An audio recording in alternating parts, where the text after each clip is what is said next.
sosoknya itu ketangkep. Si perempuan ini. Perempuan itu. Miska ini ketangkep. Ketangkep jelas itu. Kalau disebut jelas kayak lihat abang nih gini, enggak bang. Cuman kita bisa menggambarkan bahwa itu tuh sosok. Udah ada ngebersihin, ada suara bang. Sumpah demi ini mah. Suara kayak sapi gede sembelih bang. Oh, Yang ngedenger itu bukan saya teman saya doang berdua, bukan, semuanya bang. Yang ada di situ dengar. Iya, sampai yang dituakan di situ denger juga bang. Lokasinya itu yang pastinya pinggir jalan raya Puncak bang. Mungkin kalau misalkan wisatawan nih yang mau lewat Puncak pasti ngelewatin gangnya lah. Ngelewatin gangnya. Tapi nggak lewatin kampungnya itu. Biasanya kan jalan tikus suka ada wisatawan yang bisa lewat jalan tikus ngelewatin bang. Cuman kalau buat ke lokasi yang saya ngambil kayu itu enggak, cuma segelintir orang aja yang tahu.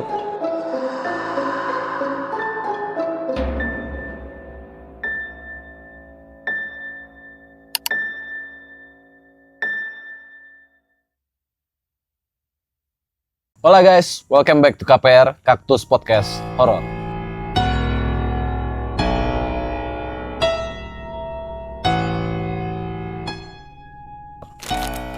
Oke, malam ini kita kedatangan narasumber terbaik kita yang di ceritanya dia berjumpa atau ketemu dengan sosok kuntilanak. Bagi kalian yang penasaran dengan ceritanya, kita bisa langsung masuk ke ceritanya. Halo bro, siapa namanya bro? Imam bang. Imam, Iya, gua betul. Max. Iya. Oke. Salam kenal bang. Salam kenal bro. Oke, mungkin bisa diceritain cerita yang pernah dialaminya. Kebetulan sebelumnya saya ini ya bang, saya kerja kebetulan di cleaning service Cleaning service di Tangsel sana, daerah Tangsel. Oke.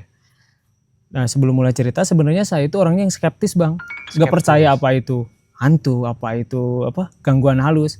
Saya nggak percaya, tapi semakin saya nggak percaya, semakin mereka itu kayak nunjukin ke saya. Iya. Iya, ada beberapa lah kejadian yang saya alami ya. Yang saya akan ceritakan saat ini tuh kebetulan pas kejadiannya itu pas corona bang.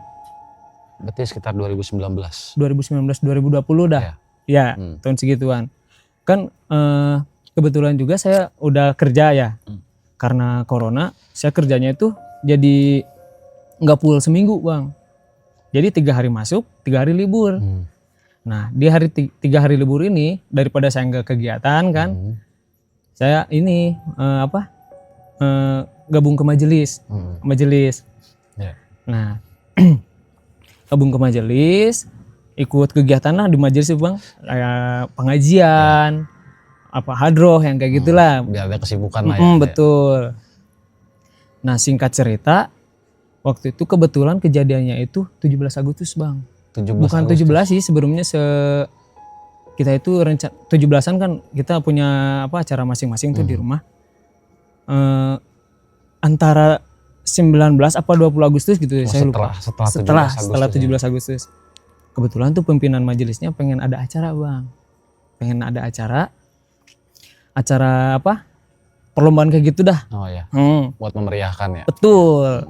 Buat memeriahkan. Nah si pimpinan majelisnya itu memang dari sebelum zuhur itu udah ngasih tahu ke kita, ke anak buahnya lah gitu. Ngambil kayu ya. Oh iya baik kata. Udah mau ngambil kayu, itu mobil udah siap bang. Kita ngambilnya itu pakai mobil sih?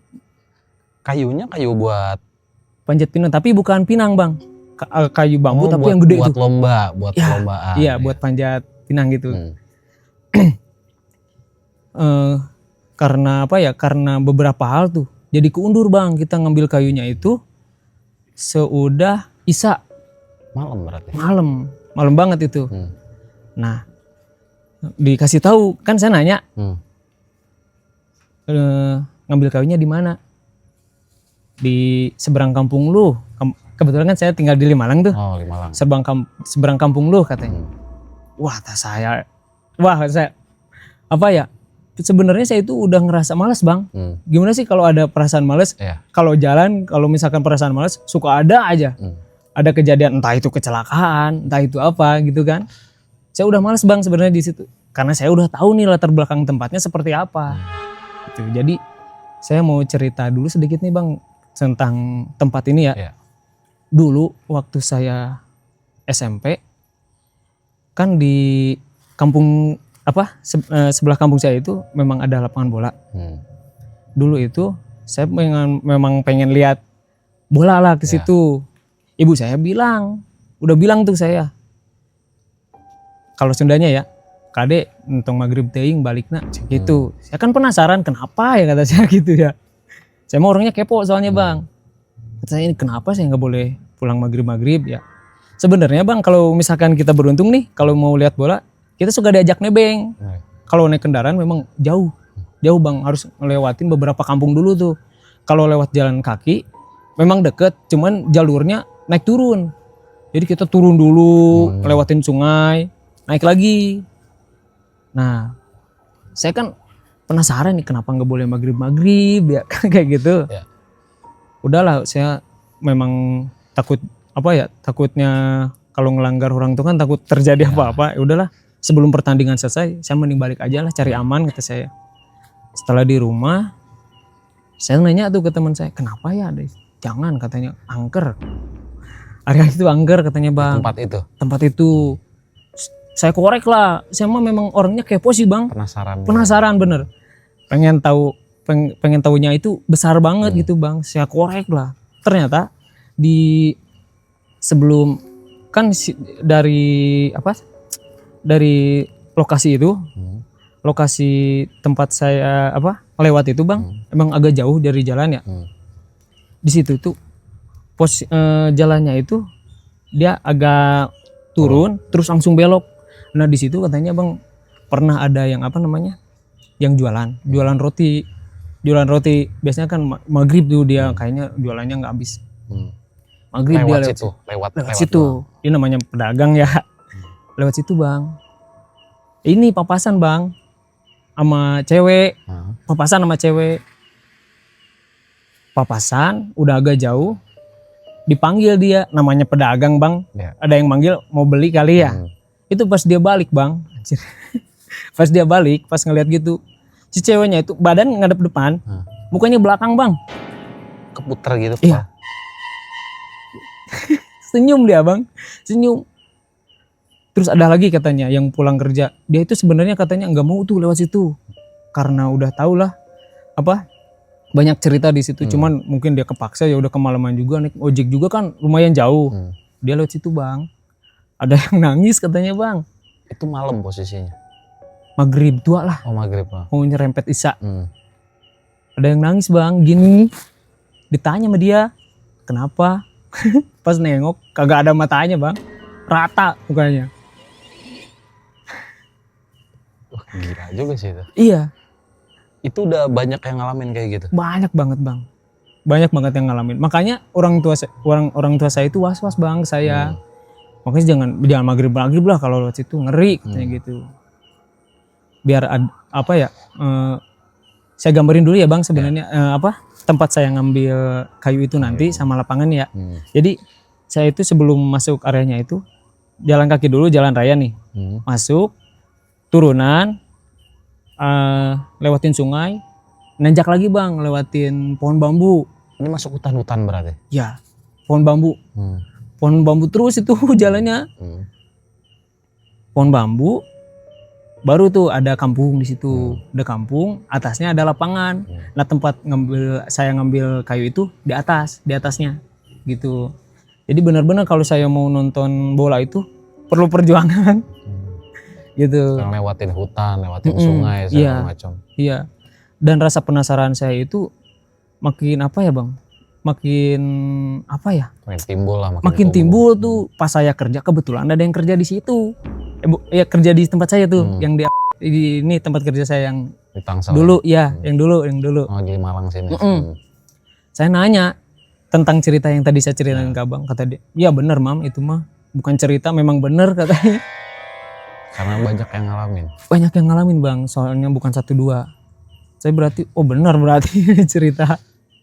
Nah singkat cerita, saya tuh berangkat bang abis isya itu ke ke area itu tuh. Buat ngambil kayu ini. Ngambil kayu. Ngambil kayu itu ngelewatin perumahan warga. Nah pas udah ngelewatin perumahan warga, langsung tuh bang, saya ngelewatin jalan, yang jalannya itu nggak ada perkampungan sama sekali. Jadi kan yang saya gambarin tuh ke abang, dia posisinya ada di atas. Otomatis kan sebelah kanannya itu jurang ya. Sebelah kanannya itu, sebelah kirinya itu pohonan bang, pohonan manggis. Nah kebetulan bang kita itu pas berangkat itu temen saya berempat, teman saya berempat, terus sama yang dituakan di situlah ada beberapa orang yang ikut bang. Pas saya di jalan tuh, udah mulai masuk ini kan mulai masuk area itu tuh yang saya ceritain tadi. Jalannya memang rusak sih bang, rusak jalannya, jelek bang. Itu jalannya mobil bisa masuk atau cuma motor? Mobil bisa masuk. Memang akses buat mobil itu memang harus agak muter kan. Motor juga bisa, mobil bisa. Cuma emang jalannya rusak. Jalannya rusak. Nah pas di perjalanan saya udah mulai nih kata saya, udah mulai tegang. Daripada tegang kan saya bercanda bang, kan orangnya saya emang pecicilan ya, suka bercanda ya. Bercanda lah sama temen-temen. Udah bercanda, saya iseng bang ngeluarin handphone. Memang tadinya juga main iseng, siapa tahu ada yang ketangkap kata saya gitu. Dipoto temen saya tuh berdua. Dia lagi bercanda dipoto sama saya, ketangkep bang. Si sosoknya itu ketangkep, si perempuan itu Miska ini ketangkep jelas itu. Kalau disebut jelas kayak lihat abang nih gini, enggak bang, cuman kita bisa menggambarkan bahwa itu tuh sosok. Kelihatan rambutnya, rambutnya ada kali tebal segini nih, kelihatan banget.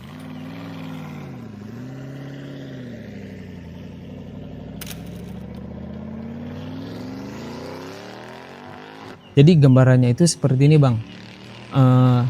Yang saya lihat ya di kamera itu, yang di sebelah kanan itu, dia itu kayaknya mukanya tuh udah tua bang. Ininya panjang banget bang. Si dagunya panjang? Panjang banget dagunya. Dia masih ngebentuk muka sih, cuman udah kelihatan tua banget. Kalau yang satu lagi nih, dia itu yang saya lihat ya, ininya bolong nih. Ininya bolong, kepalanya bolong, ininya udah habis, matanya udah mau copot. Terus pas saya di zoom, kirain saya dia lagi nyengir bang, ternyata ininya nggak ada. Hancur ininya? Iya, nggak ada ininya. Astagfirullahaladzim. Kok bisa ketangkep ya? Cuman sayangnya nggak bisa ini sih bang, bukan nggak bisa sih. Udah saya cari, udah saya tanya ke teman saya tuh, nggak ada bang fotonya. Soalnya udah lama juga kan. Berarti dari yang lu lihat ini ada dua sosok berarti? Ada 2 sosok. Nah, yang paling apa ya? Yang menurut saya part paling menyeramkannya itu pas ini, Bang. Malah pas kita nyampe ke lokasi itu, emang udah ada tuh, Bang. Si kayunya itu emang udah ditebang lah. Udah ditebang, udah disiapin, tinggal kita bersihin doang, Bang. Udah saya bersihin udah ngebersihin. Ada suara, Bang. Sumpah demi ini, Bang. Suara kayak sapi gede sembelih bang. Yang ngedenger itu bukan saya teman saya doang berdua, bukan semuanya bang. Yang ada di situ denger. Iya semua. Sampai yang dituakan di situ denger juga bang. Sampai tetap-tetapan muka. Adalah salah satu senior di situ bilang, itu mah mobil. Masa mobil suaranya gitu bang? Gak masuk di akal kan? Katanya, udah cepetan katanya. Cepetan tuh. Mulai panik kan? Udah cepetan bersihin katanya. Ya udah, terus saya kenapa ya? Suara apa gitu kan? Suara apa atau saya? Tuh balik ke majelis bang. Balik, udah beres kan ke majelis. Nah, yang ngerasa ada yang beda dari saya itu teman saya bang, namanya Adiman. Mungkin dia nonton. Halo bang. Adiman tuh. Dia ngelihat kan, saya mah kan orangnya sering bercanda apa aktif lah bang gitu bang. Dia ngelihat saya, kok diem aja sih Imam. Di ini saya dibawa bang sama dia. Jadi di majelis itu ada kamar buat istirahat dia lah. Dibawa saya ke situ bang. Kenapa mam kamu? Saya diem aja katanya bang. Diem aja. Yang biasanya aktif tiba-tiba diem. Iya, aneh kan orang-orang. Kenapa? Diem aja. Saya diem aja. Dia manggil bang, manggil yang dituakan di situlah. Kalau kata mungkin dia bilangnya gini ya, cerita ke saya setelah saya sadar, bang, pak itu si imam pak ketumpangan, katanya gitu bang. Jadi ketumpangan itu ini apa ya, dia itu nggak sadar tapi bukan kesurupan bang. Jadi kayaknya sih sebelum menjelang kesurupan ketumpangan dulu. Iya. Jadi si lelebutannya itu dibawa bang. Apanya? Lelembutan. Lelembutan. Iya. Jadi dalam diri kita itu, ini maaf nih kalau misalkan ada yang lebih tahu bolehlah komen ya. Jadi di dalam diri kita itu ada lelembutan bang. Ada lelembutan. Nah si lelembutan saya itu katanya masih tinggal di sana. Memang saya pas ditanya sama dia, kenapa mam? Atau apa? Saya merasa masih ada di sana. Oh, mungkin kalau dalam bahasa Indonesia mungkin kayak jiwanya ketinggalan di sana, iya, kayak gitu. Iya. Iya. Fisik lu ada di sini tapi jiwa lu ketinggalan di sana. Iya. Gitu. Cuman nggak sepenuhnya gitu bang. Soalnya saya ditanya masih jawab gitu. Kenapa mam? Nggak tahu pak, saya masih ada di sana. Dan dalam keadaan itu saya tuh ngerasa ini bang, di samping kanan saya itu ada sosok itu dua-duanya ada di sisi saya. Lagi ngeliatin saya gini nih. Terus yang saya rasain ya, di sebelah kiri saya itu ada sosok besar bang, besar banget. Sampai saya ngeliat gini tuh nggak kelihatan. Gundurwo atau? Bisa jadi. Tapi nggak kelihatan wujudnya kayak kepalanya atau itu cuma badannya doang kelihatan. Saking tingginya nggak kelihatan bang. Tapi kayaknya sih genderuwo. Saya mencocokkan suara itu. Kayaknya sih iya genderuwo itu bang. Pas dari situ dia yang dituakan ini bilang ambil air katanya gitu bang. Kan kebetulan di majelis itu memang ada sumur. Sumurnya itu bisa dianggap berkah lah gitu. Ngambil air, dibacain, udah dibacain, dikasih ke saya bang, ini minumin sama si imam. Udah diminum gitu, alhamdulillah bang saya seger, nggak ada tuh perasaan saya masih di sana, nggak ada. Jadi normal lagi. Sampai saya diledek bang, lu aja tadi diem aja, sekarang aktif lagi katanya gitu. Nah kenapa saya bisa tahu di handphone itu ada sosok itu bang? Ternyata si yang dituakan itu kan ada beberapa orang tuh yang ikut. Yang satu ini dia cerita, lagian kalian katanya bercanda mulu, udah tahu itu di atasnya ada makam keramat katanya gitu bang. Saya baru inget tuh di handphone saya ada foto tuh pas di jalan. Dicek lagi, bener kan ketangkep sosok itu dua bang. Dua-duanya ketangkep? Ketangkep. Cuman sayangnya itu kehapus kayaknya. Saya kan udah berapa kali ganti handphone ya. Mungkin storage-nya hilang apa gimana ya. Sayang banget bang. Tapi saya ada bukti kok. Saya minta fotonya ke teman saya tapi dia juga nggak ada. Soalnya udah lama banget itu kejadiannya. Berarti temen lu juga punya foto yang sama itu? Iya, orang dia langsung minta bang. Langsung minta, coba mau minta katanya. Siapa tahu kan kalau dipindahin hilang ya bang. Ini enggak. Berarti di HP lu ada, di HP temen lu pun ada. Kelihatan jelas itu. Iya. Tapi yang di handphone berikutnya nggak ada. Nggak jelas bang. Kok bisa? Itu yang saya bingung. Saya juga bingung itu kenapa bisa kayak gitu. Aneh saya juga bang.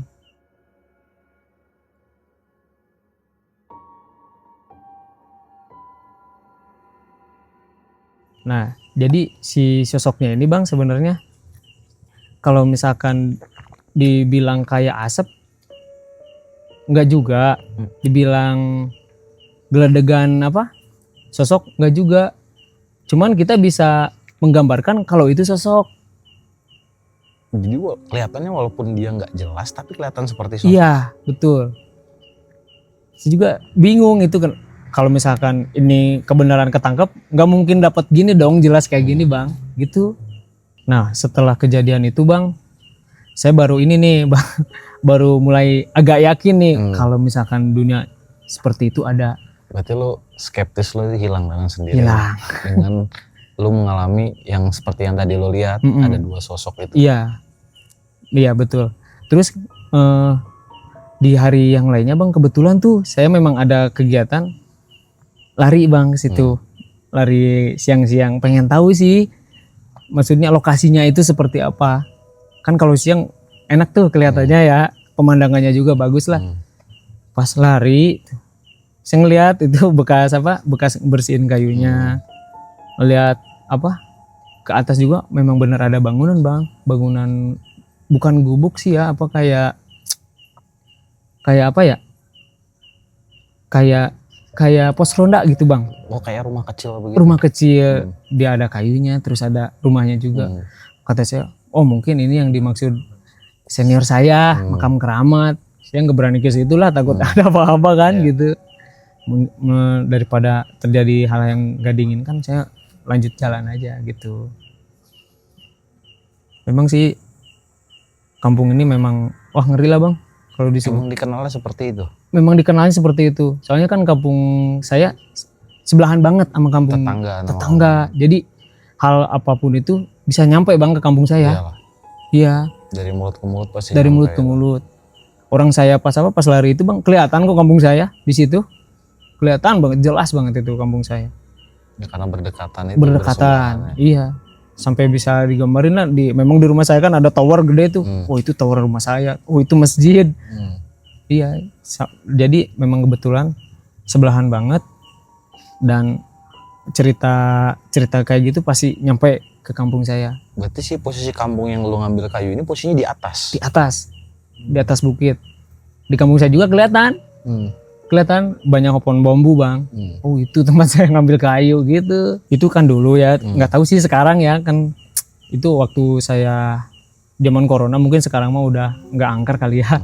Mudah-mudahan aja. Ini udah lebih rame tempatnya. Lebih rame kayaknya. Oke, dari semua yang tadi gue denger yang lo sampein semua ceritanya, dari keskeptisan lo ini ternyata lo membuktikan sendiri. Iya betul.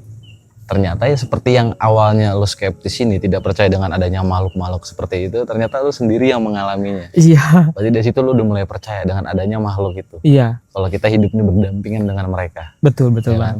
Cerita lo gokil sih buat gua. Pertama kali lihat dengan sosok tiba-tiba ada 2 bahkan 3, satu yang lebih gede yang lo nggak bisa lihat kepalanya itu. Ibaratnya gitu kan. Ya cukup gila sih buat gue itu. Makanya bang, buat saya yang skeptis sih langsung ditunjukin sosok kayak gitu, wah gila sih. Akhirnya langsung percaya. Nah sekarang jadi pertanyaan gue ini, lokasinya itu pastinya ada di mana? Lokasinya itu yang pastinya pinggir jalan raya Puncak bang. Mungkin kalau misalkan wisatawan nih yang mau lewat Puncak pasti ngelewatin gangnya lah. Ngelewatin gangnya. Tapi nggak lewatin kampungnya itu. Kalau misalkan jalan, biasanya kan jalan tikus suka ada wisatawan yang bisa lewat jalan tikus, ngelewatin bang. Pasti ngelewatin. Situ. Cuman kalau buat ke lokasi yang saya ngambil kayu itu enggak, cuman segelintir orang aja yang tahu. Oh jalan itu berarti bukan jalan umum kayak bukan gitu. Jalan umum. Memang karena mungkin posisi jalannya ini emang nggak banyak orang yang tahu. Iya, memang nggak ada yang tahu. Terus memang kayaknya itu punya PT juga ada bang kayaknya. Makanya kan jalannya nggak pernah dibenerin. Oh itu. Gitu. Nah dari semua yang lo alamin nih, yang tadi lo udah ceritain semua, dari semua yang lo alamin, ada penasaran gak dari lo pengen coba kesana lagi? Saat-saat sekarang ini. Saat sekarang nih. Pengen sih bang, pengen lihat perubahannya. Pengen lihat perubahannya. Iya. Siapa tahu kan kalau saya kesana lagi udah mulai terang nih. Di sepanjang jalannya itu, memang kan kebetulan waktu saya ke sana itu gelap bang, memang nggak ada penerangan jalan, nggak ada lampu jalan. Karena jadi penerangan itu dari mobil doang. Iya mungkin bukan karena itu bukan jalan umum, iya itu. Iya betul alasannya, makanya jalan itu gelap, nggak diperbaiki. Iya. Ngeri juga sih kalau pengalaman pertama kayak begitu ya. Iya makanya. Tapi waktu saat lo kejadian yang dibilang tadi apa, lo ketumpangan itu, lo sadar diajak ngomong? Pas ditanya sama si Adiman tuh, saya nggak sadar bang, katanya diem aja. Saya ditanya itu, pas ditanya sama yang dituain tuh, saya jawab bang, memang sadar tuh saya di situ memang sadar. Kenapa mam? Nggak tahu pak, saya merasa masih ada di sana gitu bang. Berarti kayak 50-50, jadi jiwa lo ketinggal di sana, fisik lo ada di sini. Iya. Raga lo ada di sini, tapi jiwa lo ketinggalan di sana. Jadi kalau boleh dibilang kayak orang tidur jatuhnya gitu ya. Iya. Kayak orang tidur Iya. gitu. Dan apa ya? Saya itu buat meyakinin diri sendiri nih Bang, kebetulan saya lagi scroll TikTok tuh. Ada ini Bang, ada penjelasan tentang si ketumpangan ini, kehilangan sukma ini. Ada yang bertanya tuh Bang di salah satu podcast. Dia tuh tanya ke ustadznya, "Tad, apakah kita bisa membunuh makhluk halus?" katanya. Bisa. Caranya bagaimana? Kita yang ke sana apa dia yang ditarik ke sini? Katanya kan gitu. Kalau kita bisa, kita ke sana. Terus kalau kita kalah, ya sukma kita ditahan sama dia. Makanya banyak yang gila Bang. Oh, itu Iya. yang terjadi. Iya. Makanya kan kebanyakan yang nyembuhin yang rukyah itu ditarik ke sini kan, biar dia lebih kuat lah gitu. Daripada dia yang ke sana kan terjadi yang tidak diinginkan. Satu lagi yang bikin gue paling penasaran nih. Foto. Nah, Foto. iya. Nah, mungkin kalau lu bisa ngirim ke tim kita, itu mungkin akan bener-bener memperkuat tempat yang lu bilang itu. Iya. Itu gue penasaran banget dengan foto itu. Iya itu Bang. Sayang banget sih Bang, memang fotonya udah saya cari itu Bang sebelum podcast tuh jauh-jauh hari. Saya udah cari dari storage-nya tuh dari tahun ke tahun nggak ada Bang sayangnya. Cuman kalau yang bisa digambarkan ya seperti itu Bang. Sosoknya itu bukan asap tapi kelihatan sosok, jelas banget Bang. Bentukan mukanya kayak gimana, rambutnya kayak gimana, jelas banget Bang itu kelihatan. Itu yang paling bikin gue penasaran tuh, foto itu. Mungkin kalau kita bisa lihat fotonya, seandainya ketemu ada fotonya, kirim ke tim kita bisa liatin ke penonton kita. Oke. Itu kan lebih memperkuat. Iya. Oh bener-bener, oh ya ternyata ini ada seperti ini, Iya. ya kan? Ternyata kita itu berdampingan dengan berdampingan. makhluk seperti itu. Iya. Oke, mungkin dari diri lu sendiri dengan apa yang lu alamin semua, mungkin lu ada yang disampaikan ke penonton kita? Oh iya, ada sih Bang. Ya, silakan. Ya buat teman-teman ya, kalau bisa, kalau kita memang udah tahu tempatnya itu sedikit angker, lebih baik jangan pecicilan dah, udah itu aja. Yang sopan, misalnya kalau di mana-mana juga kan kita harus sopan ya Bang. Makhluk gitu juga kan perlu disopanin ternyata.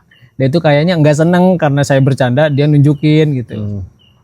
Mungkin itu sih Bang. Itu pesannya. Iya. Oke, buat teman-teman, terima kasih telah menyaksikan cerita kita dari narasumber terbaik kita. Bagi teman-teman yang ingin ngeklip videonya, kalian bisa ngeklip video kami dari cerita yang telah disampaikan. Kalian bisa kirim insight-nya ke Instagram kami. Nanti kalian akan mendapatkan hadiah dari Kaktus Team kami.